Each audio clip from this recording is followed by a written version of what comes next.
তো বন্ধুরা আজকে আমি বানাবো সুজির পায়েস। তার জন্য সুজি দিয়ে দিলাম, সুজিগুলো ভাজবো ভালো করে লাল লাল করে।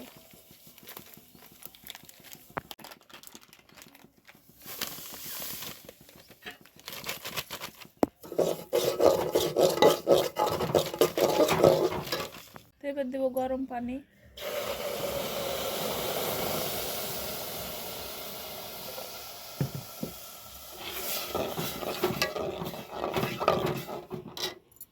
আজকে একদম বাদাম ছাড়াই বানাবো, বাদাম টাদাম দেবো না, চিনি দিয়ে দিলাম।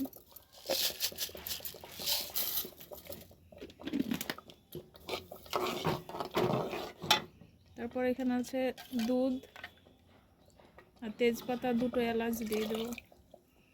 একদম স্যাম্পল আজকে রান্না করবো। বন্ধুরা হয়ে গেছে আমার সুজির পায়েসটা, নামিয়ে দেবো।